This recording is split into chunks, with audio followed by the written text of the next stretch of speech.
Hi, everybody. Sorry, something wasn't muted. I'm Skip Alzheimer. Welcome to the AV Geeks Lunchtime Streaming Show, where we watch old 16mm films, and that actually was yet another film that was originally on 35, and then it was a paper print, and then it was shot on 16, and etc. Part of the Edison studio. And it's very possible, given this was pretty short, and there's 8 episodes, so it's very likely that this could have been on a kinetoscope. It could have been like a little peep show thing, where you put in a nickel or a penny, and you watch these little tiny episodic things of printed photos. God, I am just not with it today. Sorry. Anyways, so it's like this big device, and you watch and you kind of rotate it, and it has all these like postcard size images. So this could have been shown on paper, like as a printed photo, and in a peep show in a Nickelodeon or something like that. And it also could have been shown as film as well. But what's interesting about that is how short the episodes are, and it's almost like TikTok. So we kind of go all the way full circle. All right. This is a little bit more contemporary, from the 40s. This is about the USO.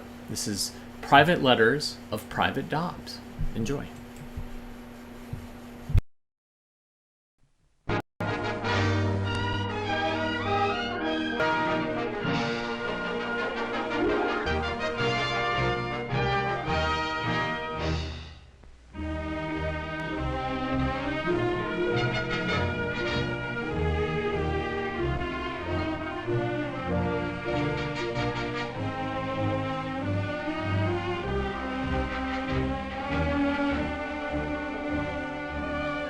Go out and lick anybody who picks a fight with America, because a little relaxation makes it easier to work hard. Yours, Bill. P.S. The girl at the USO house, her name is Sally. Dear Madge, well, now at last I am a soldier. We went out for war games last week, and some excitement. I didn't forget to take my rubbers with me either, like you said. We went away together, practically everybody in camp, and they got the soldiers out of the other camps to take part too. Let me tell you about these war games, Madge. They're important, because they taught us what we're going to be doing when we meet the enemy. We didn't know exactly where we were going, but all the time we could see more and more trucks coming up.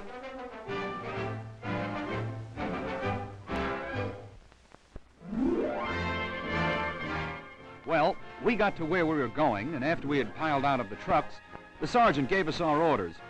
For some reason or other, he picked me out to lead one of the squads. It was just a small bridge that we were supposed to capture. But I guess that any bridge can be pretty important, especially if it's in enemy hands. So we set out to get that bridge. The sky was dark with airplanes, and there were all kinds of guns and equipment on every side of me. There must have been thousands of soldiers there, just like me, who were getting their first chance to practice all the things they've been teaching us. You suddenly realize the reason for all the marching, drilling, and instruction, because it sure comes in handy now. You feel as though you're ready for anything.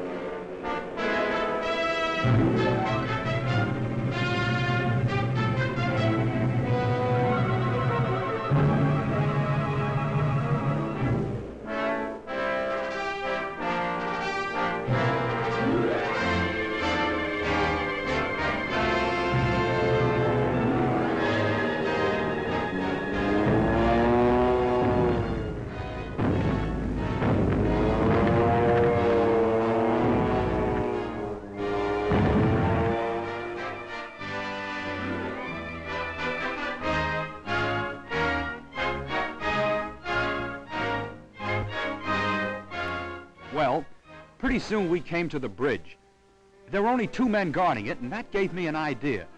I told one of the boys to walk right up to the sentries as if he were lost. Then, when they were busy capturing my man, it was a snap for the rest of us to steal around them quietly and take over the bridge.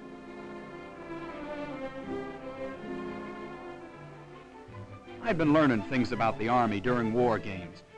Maybe we do get a little tired and dirty, but it sure gives you a thrill to realize that you're a part of a grand army. Boy, just wait till we get our hands on the real enemy.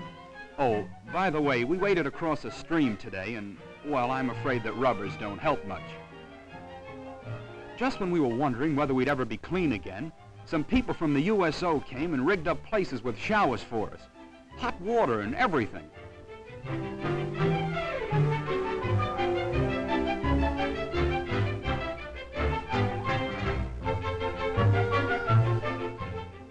Madge, you should have seen the boys take to the water.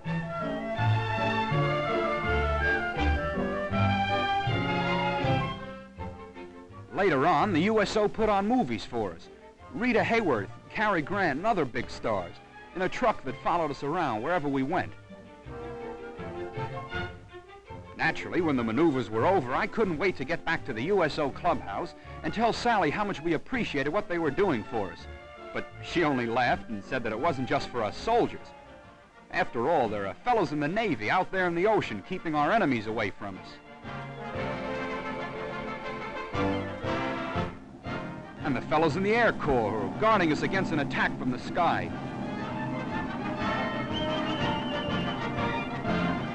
And the men in the Coast Guard who watch our shores. And the Marines, too. We're all in this war, and the USO is for all of us. And I got to thinking about all the different kinds of fellows it takes to make up the armed forces of this country. There certainly are an awful lot of us. Not only little fellows like me, but big shots as well, from every field. All of them doing their share. Sally told me about something else, too. About girls and women who come to crowded defense areas to get jobs in parachute and gas mask factories, powder plants, and places like that. And women who do all the other jobs near defense centers. Well, many times, these women can't find a place to live. Lots of them have to stay in trailer camps because there aren't enough houses. They certainly need someone to be friendly to them, and so the USO lends them a hand.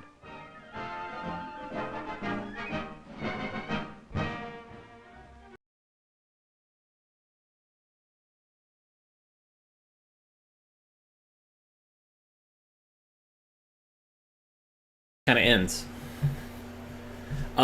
So that was from a collector, collectors, Paul and Elizabeth Nelson, who were based in Houston. And so the thing with collectors, and like a lot of these films, sometimes it just gets cut off. Like, they got it on eBay, and they get it, and they're like, oh, it's cut off. But, when I first looked at this film, I thought, oh, well, this is totally a loose lips sinks ships film. The idea with the title, I was like, okay, well, Private Dobbs' letters are not really private, because there's all these eyes that can look at it, so they have to be censored, blah blah blah. But no, that's not what this was about. This is about USO. All right, let's learn about New Zealand. Enjoy.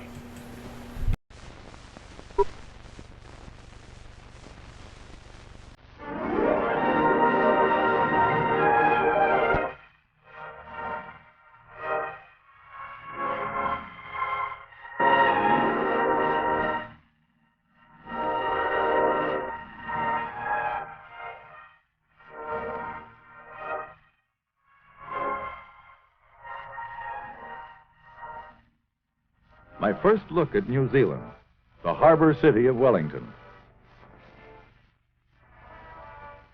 Wellington looks like many ports in my country, the United States. Yes, in many ways, my country, New Zealand, is like the United States. I'd like to welcome you to New Zealand. I'll show you more of New Zealand if you wish. Well, yes, I'd be very pleased to see more.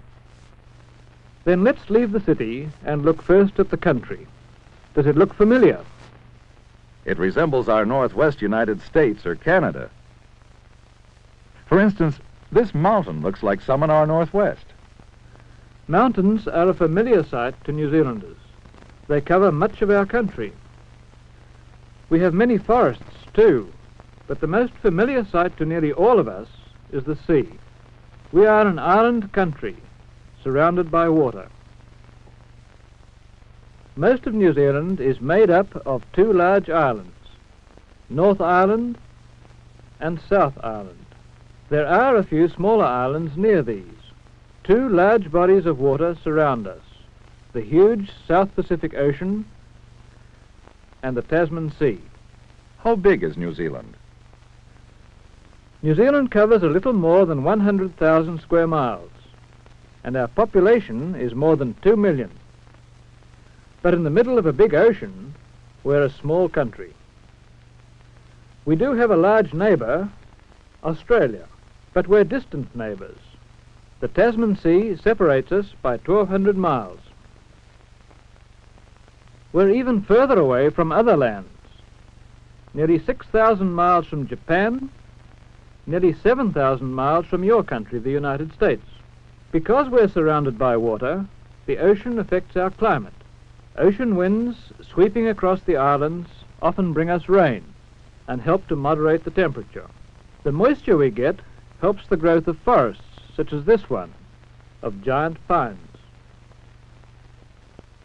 Large parts of both islands are covered with forests, especially where there is much rain.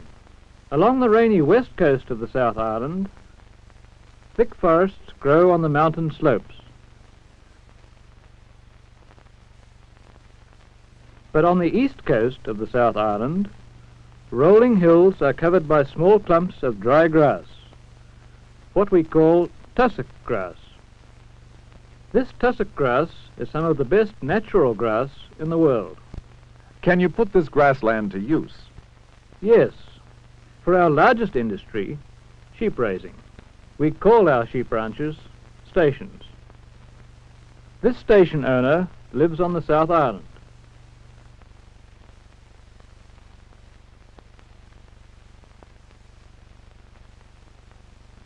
His sheep are Australian merinos, raised for their fine textured wool. Merinos graze on the tussock grass covering the South Island sheep country. On the North Island, sheep grazing is quite different. For one thing, North Island grasslands don't grow wild, but have been planted on cleared land. Sheep grazed here are a different variety from those on the South Island, because here sheep and lambs are raised not primarily for wool, but rather for meat. I see you raise wheat, too. Yes, and some other crops.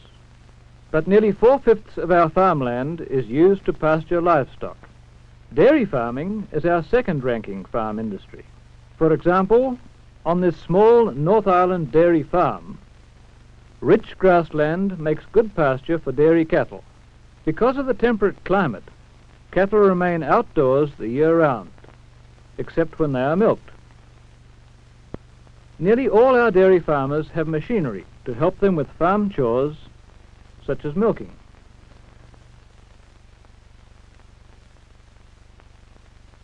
Electricity to run such machines is low cost because of the abundance of water power in the rivers of both islands.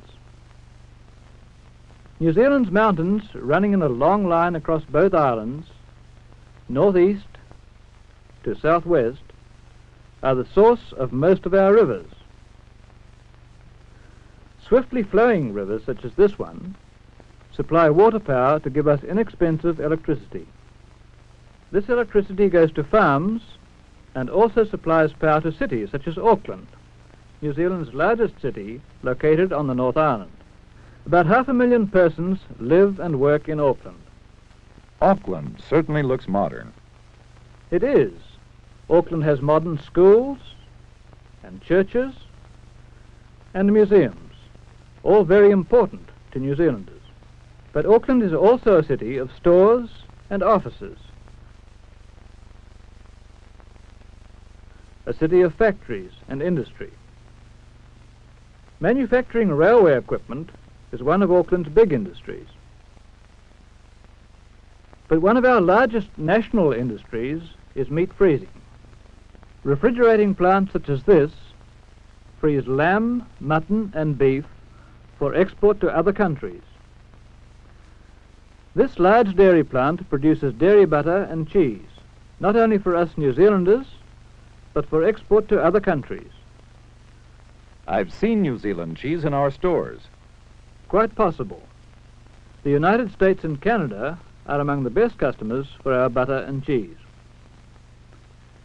Here in Auckland's busy harbour, products we've seen are loaded aboard refrigerated ships, bound for ports across the sea.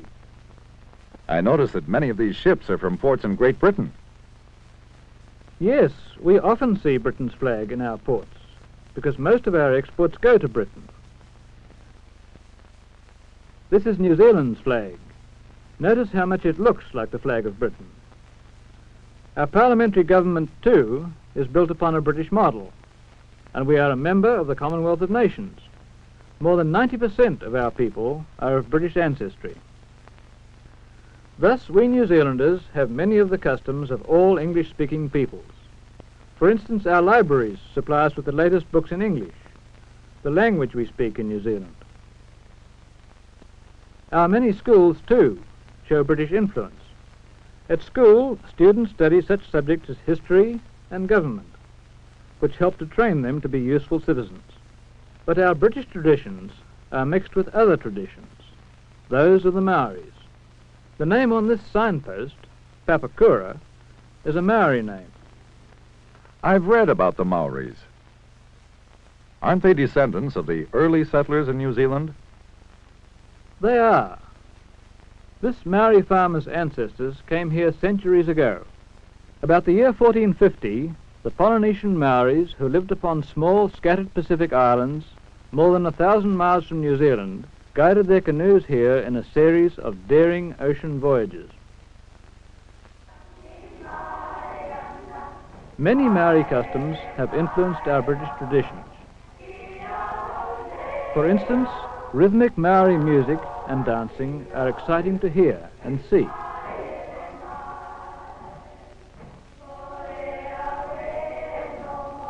Everyone seems to enjoy the fun. Dancers and musicians, and spectators as well.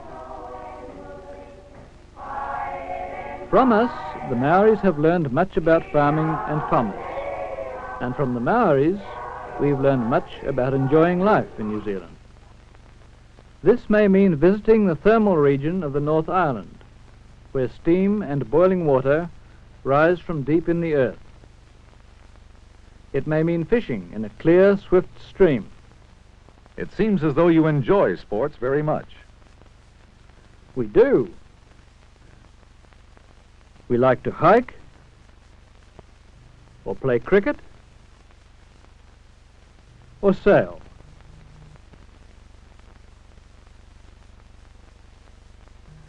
Our country provides wonderful opportunities for recreation, but we New Zealanders think of our country also as a land of sheep stations, dairy farms, and industries that prepare meat and dairy products for export. And we're developing new industries, such as this plant in the thermal region, which uses steam to generate electrical power. From what I've seen of New Zealand, I'd say that your future looks really exciting. We New Zealanders hope so. We feel that we're still a pioneering people. Because of our pioneering spirit, we look forward to the future and what it holds for us and our island country of New Zealand.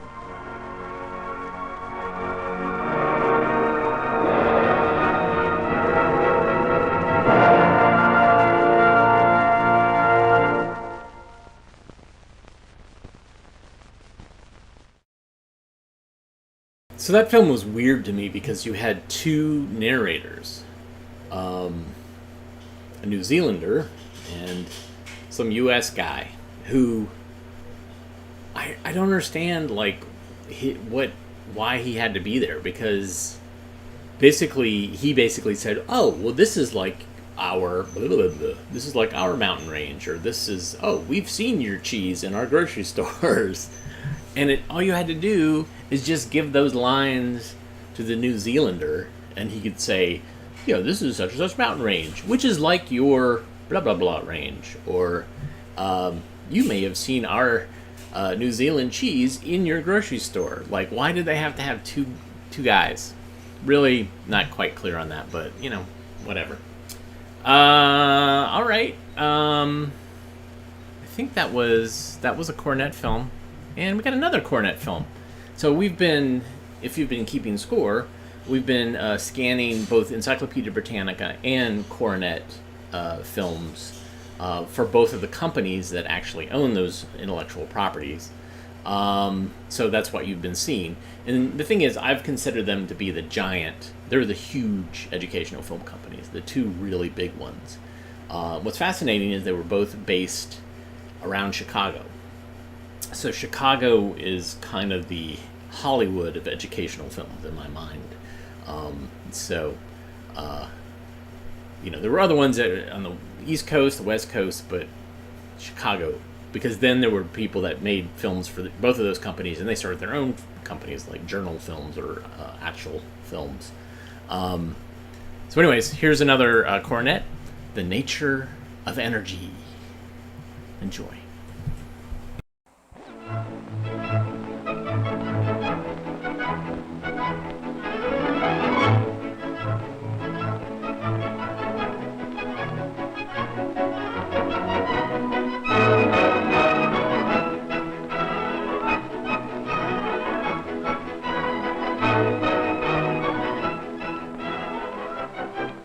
In early days, man worked mainly with the energy in his body. Today, we use many forms of energy which can work for us in a wide variety of ways. We're preparing to shoot a motion picture on energy. Let's see how many ways we are using energy to make the picture. We have our lights and the camera. The energy of human muscles does the work of moving the camera. When the camera is in place, another kind of energy, electrical energy, will do the work of running the camera. Well, there we are, just about ready. We use sound, another form of energy, to talk and give instructions. And now we'll check the lights. Lights use electrical energy. Do they do work? Do they move objects? Not exactly. But strong light does cause the indicator of this light meter to move. So, as we'll see, light, too, is a form of energy. Well, all set? Camera, action. And here's what the camera sees. Some metal balls, some matter, normally at rest. Energy is required to move these objects. Muscular energy lifts the metal ball against gravity. As a ball is lifted, it gains in potential energy, the energy of position. As the ball drops, the potential becomes kinetic energy, the energy of moving objects. This kinetic energy can be transferred through the balls so that the ball at the other end is lifted, gaining in potential energy. Think about what's happening here, and you may have a better understanding of potential energy and kinetic energy. The same principle is used in a pile driver. The kinetic energy that drives the pile comes from the position of the hammer, potential energy. And how is the hammer lifted? By the steam engine, which gets its energy from the chemical energy of coal. Chemical energy can do work when it causes certain substances to react with one another. For example, vinegar and baking soda contain chemical energy. This is stored, or potential energy, when the two chemicals are kept apart. But mix them together, and you see a transformation of a little of the chemical energy into motion or work.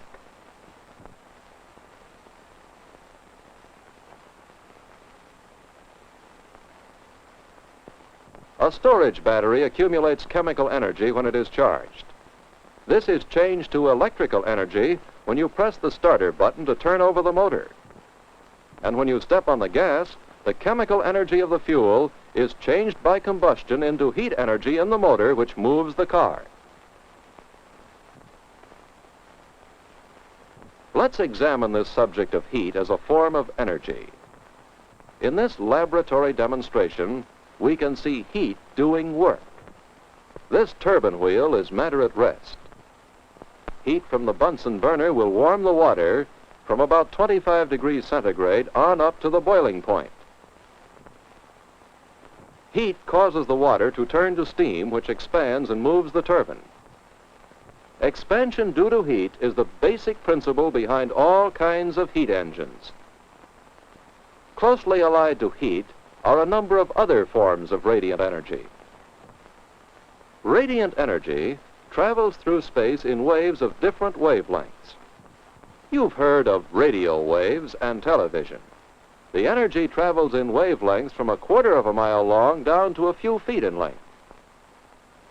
Infrared rays, a form of heat, are radiant energy with a wavelength shorter than 1/100th of an inch.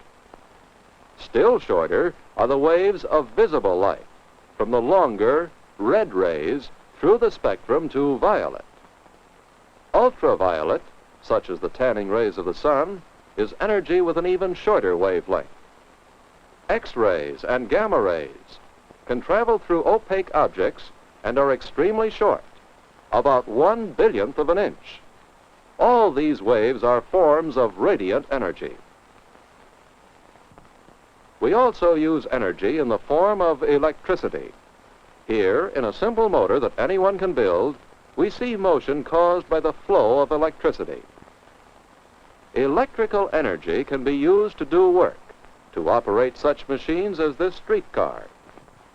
The energy to move a streetcar must be brought from somewhere, through wires from an electric plant, perhaps a coal-fired steam plant, or a hydroelectric plant.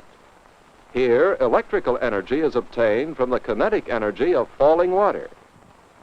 And the whole system from water to streetcar might be thought of as a single machine, a machine that transforms the potential energy of water behind a dam into the kinetic energy of a moving streetcar. And the transformation of energy from one form to another is the whole story of our practical uses of energy.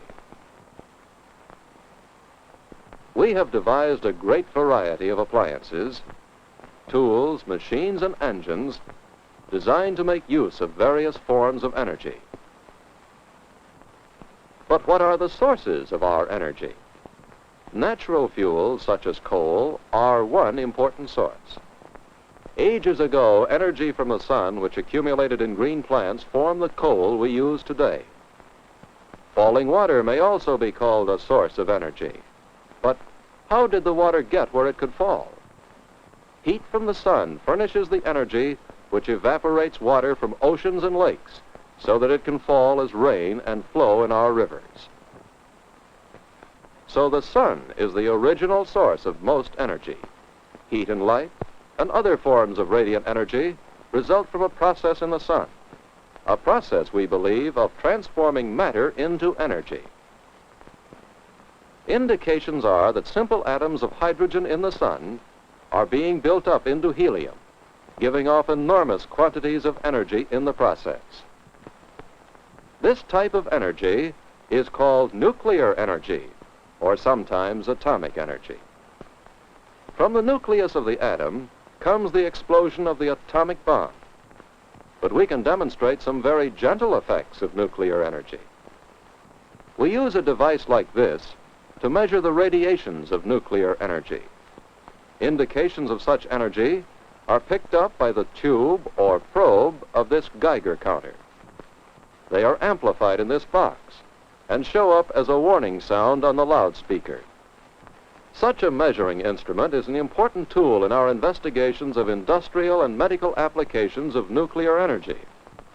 Now, you do not ordinarily think of a watch as radiating energy. Of course, the luminous dial gives off light visible in the dark. Yet the radium paint also sends out other radiations, gamma rays, as the nucleus of an atom here and there breaks up. We shall hear indications of matter, atoms of radium, being transformed into energy.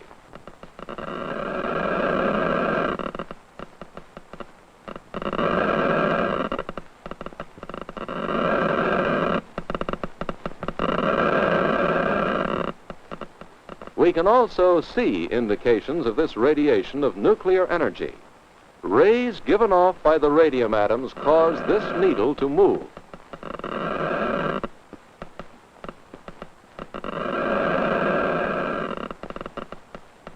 And so we've learned a little about our sources of energy and the forms it may take. We've seen potential energy, the energy of position, transformed into kinetic energy, the energy of movement. We've seen an example of chemical energy.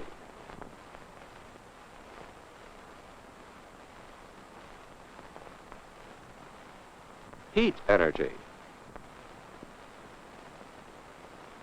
Electrical energy. And nuclear energy. Matter transformed into energy. In this picture, we've shown just a few examples of different forms of energy. Wherever you see work being done, find out how energy is being transformed and how it is being applied. What can you learn about the nature of energy?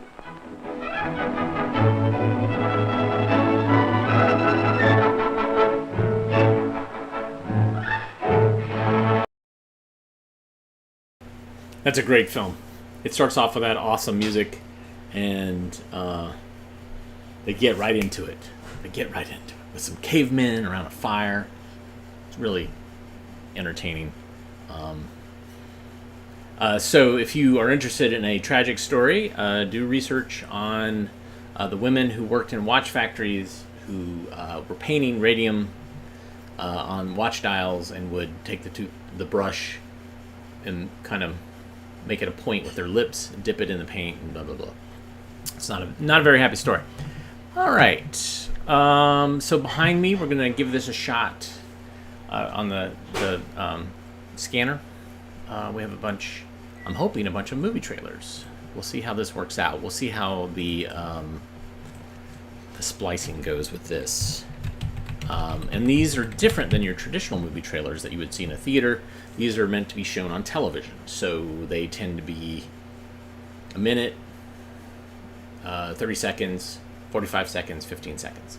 Whereas if you go to a theater, they're a couple of minutes long. And they also tend to, they don't get as adult as a movie trailer in a theater would be. So it's interesting to kind of watch and then compare to the actual film. You say, like, wait a minute, they're selling this as a romance. They're selling this as a screwball comedy. They're selling this as a spy drama. They're selling this as a noir. We've run across that and seen different approaches to how they sell a film on television. All right, so here we go. Let's give this a shot, see what happens. Enjoy.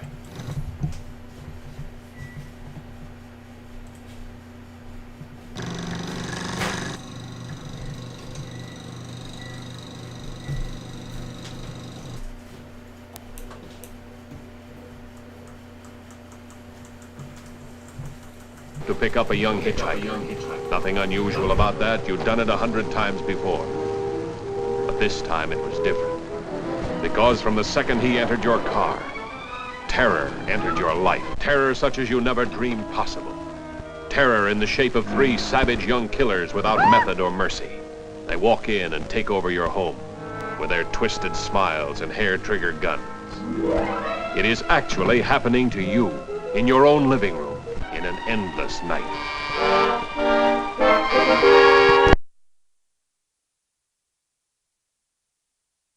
Abduction. Ruthless scramble for a vital secret formula brings to grips the agents and counter-agents of rival powers and of the big oil interests in this thrilling film. East is east, west is west, and in between lies the murky no-man's land, bristling with electrified barbed wire, observation towers equipped with powerful searchlights, and manned by guards who can hit a fly at 100 yards. Sound evidence to remind us that the life of a double agent is worth very little.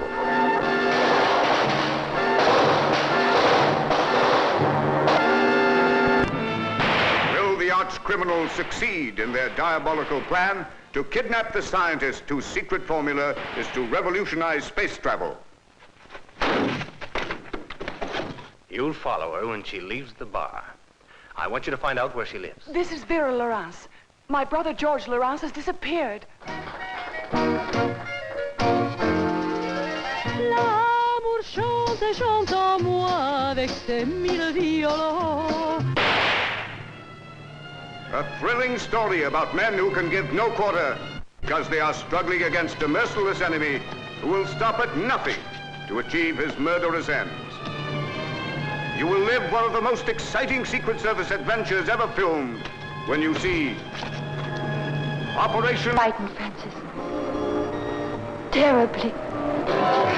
Yes, fate can convert a girl into a spy and a counter-spy, yet she remains a woman for all that. Here is a film you can't afford to miss. Operation Diplomatic Passport.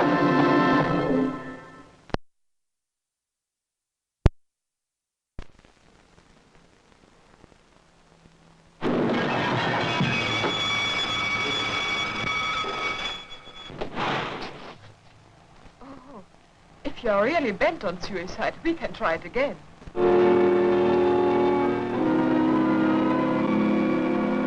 I like when you kiss me. I'd like you to kiss me again.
Secret Service men in a battle of wits against a nest of spies. Here is a film which has suspense, gaiety, and breathtaking adventure against a background of a struggle to the death against desperate men caught in a terrible trap of their own making. Written especially for the screen, this thrilling story reveals the inner workings of the Secret Service apparatus which has courageously fought to safeguard the nation's liberties. Adventure spiced with romance and charm, with a seasoning of suspense and terror. This makes a film that you will be talking about for a long, long time. With a cast of remarkable actors giving performances which bring credit to the screen. Nest of Spies is a film which you simply must see. Don't miss Nest of Spies.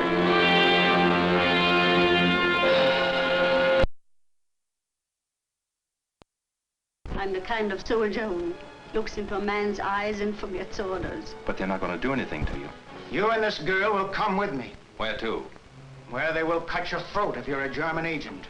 What do you want me to say? I want you to tell me about these people who've been trying to make you my enemy. Who they are, where they meet, how they work, everything you know about them. If you'll tell me, I can keep you out of this. If you won't tell me, I'll hand you over to the Nazis. Pretty fancy camouflage. There must be 30 planes on this field. Come on, you guys!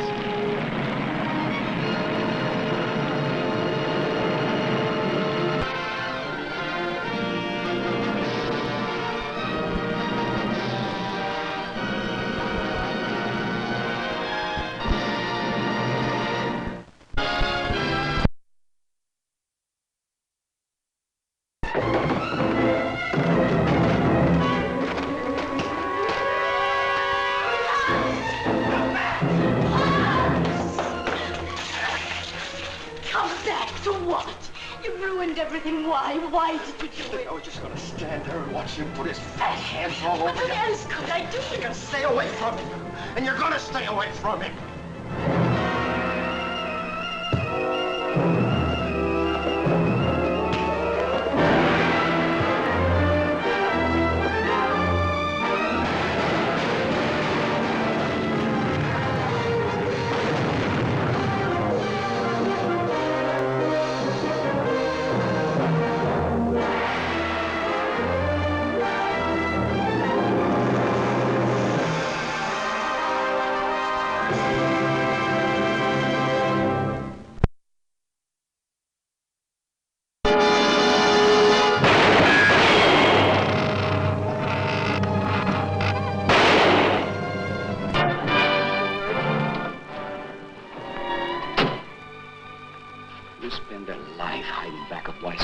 But I want no wisecracks about you and me, not even from you.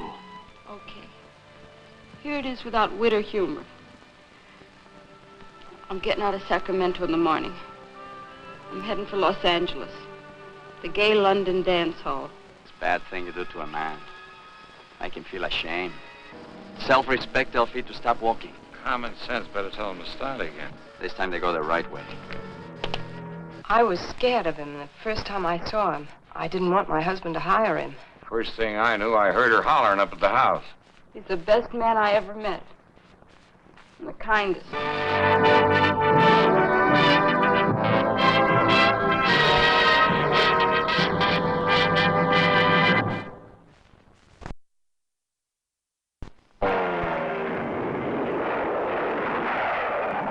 Green pilot and one local business type. My passenger happened to be the United States ambassador. Well, what about it? It's the most perfectly reproduced counterfeit we've ever seen. What has that got to do with me? If you cooperate, it means a full pardon. 15 years of blind alleys, 15 years of hazard and failure, and death in the line of duty. And now the T-men were risking all in one last desperate try, pitting an ex-convict and a woman of the shadows against the counterfeit ring and its worldwide traffic in broken lives. What am I supposed to tell you? Everything you know about Bowman and Kastner and a sweet little counterfeiting setup that's spreading phony money all over Europe. Johnny, who are you? Bus now leaving at the main.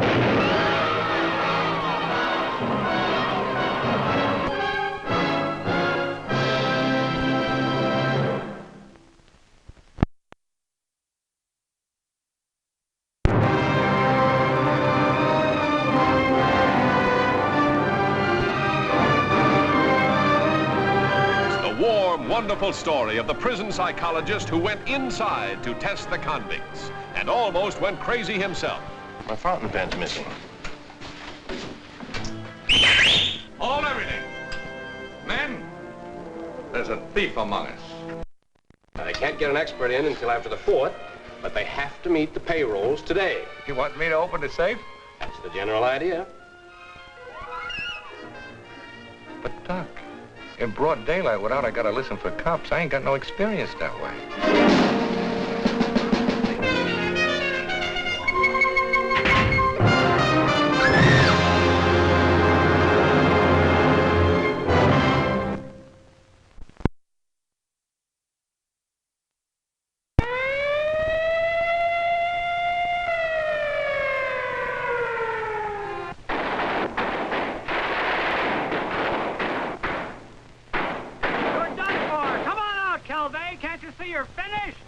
This is the most wanted man in the world, the most hilarious comedy of the year.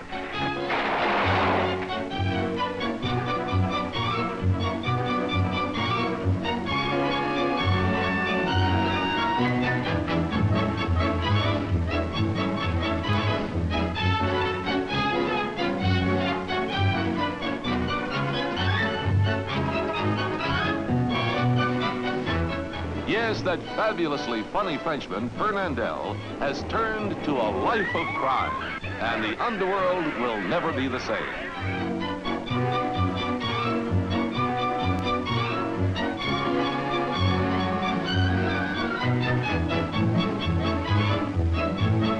Better brace yourself for a free-for-all as Fernandel and Zsa Zsa tangle with a host of hilarious in The Most Wanted Man, an uproarious spoof that turns organized crime into a rip-roaring good time.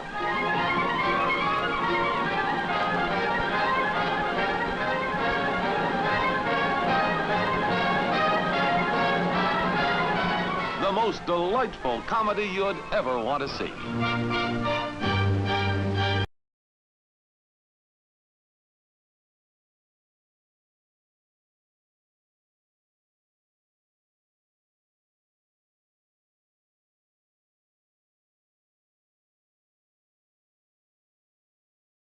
Splice, 1 second.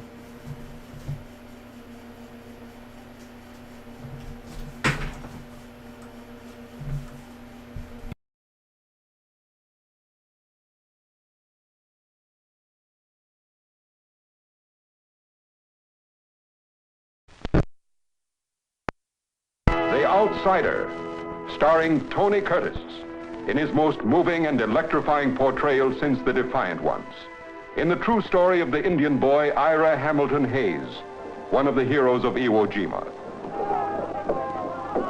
How many scalps you got in your pocket? None, sir. I'm a Pima Indian, sir. We don't do that, sir. The proud blood of warriors ran in his veins, but for him, the glory road was hard and thorny, booby-trapped with 1,000 hazards. If you're good enough to be a Marine, you're damn well good enough to have a drink.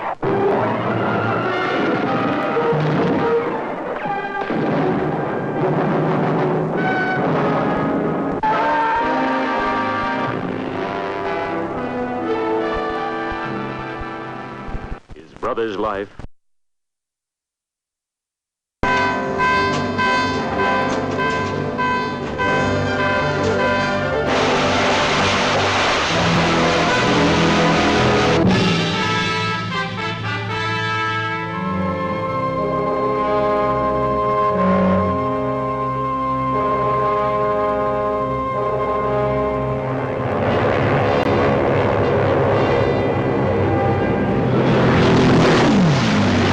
Commence firing. Commence firing.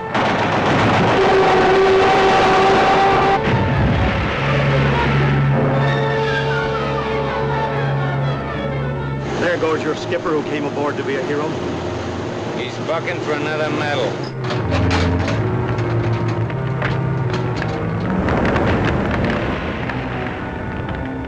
Glad he made it. I'd hate to have to break in a new skipper. Delegate reports an air attack on its way. Come on, you Saki boys. We'll tickle your bottom sides. Me and the old man will take anything you got.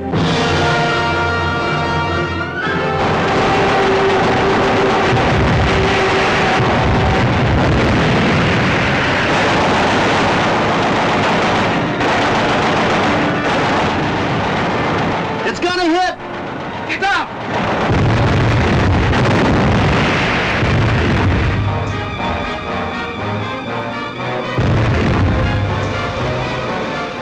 Stand by to ramps up!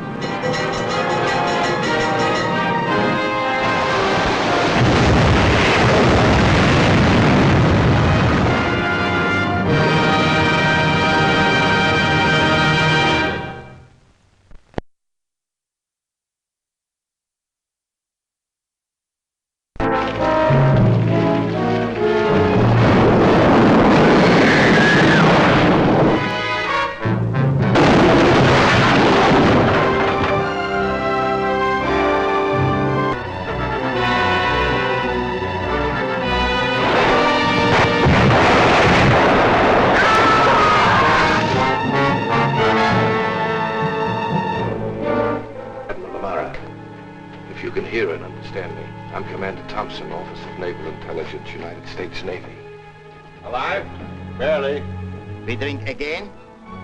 Then you'd let us go if we leave a hostage? Hostage? I do not like hostage. I want guests. Who is good company?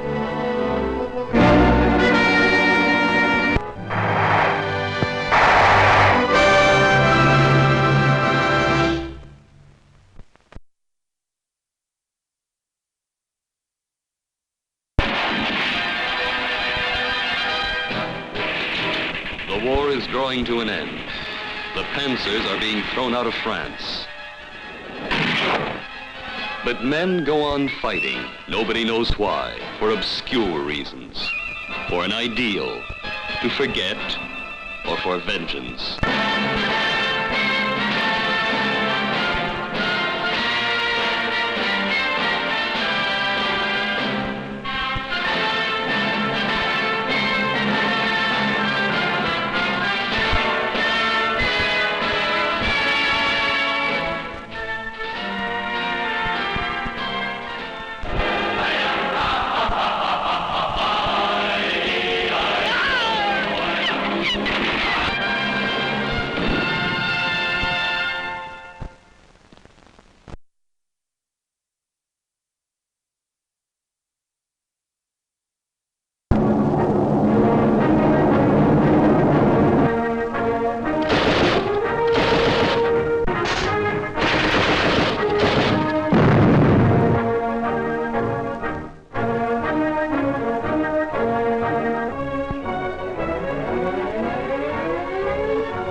What's happening to the Navy? Looks like a long swim home.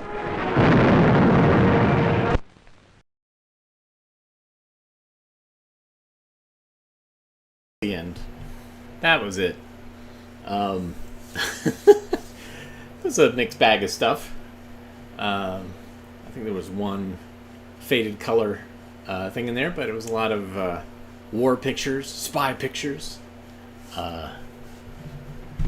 And, you know, I kind of am wondering, I'm thinking about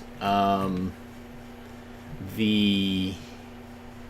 Oh, I just saw a comment. I want to clarify this. I'm going to go off. So, someone commented that there was major vinegar syndrome on the Tony Curtis movie. So, actually, that movie, the colors faded. And it wasn't faded because of the vinegar that's generated by the acetate. That was just dyes made by Kodak that just didn't last.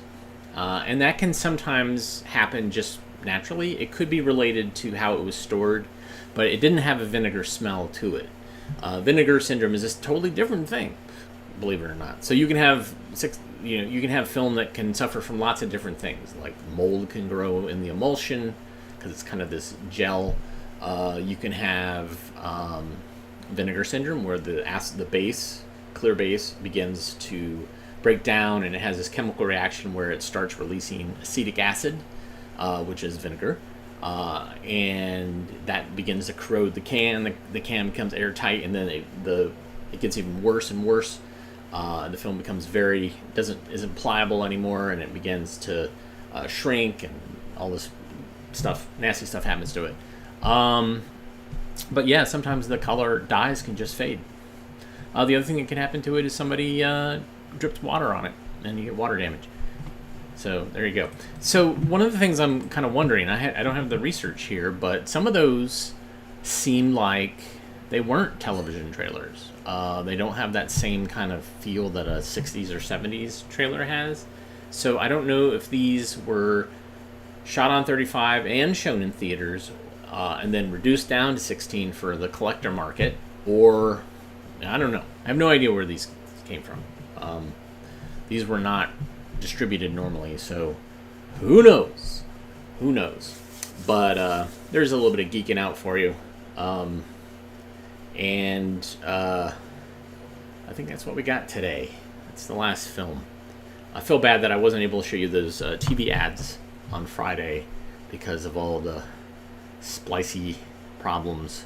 Basically, the splices were breaking and falling apart, and I tried to transfer some after the show, and it was just, I was like, oh my god, I'm going to have to repair all of these, which is no fun. But thanks for joining us today. One of the things I realized over the weekend, I was talking to a friend who also does a streaming show, a live streaming show. He is the Devo archivist, and so he does every Thursday. He talks about Devo stuff, but he also kind of shows. He's also an avid record collector, so he shows stuff that he has bought or has found.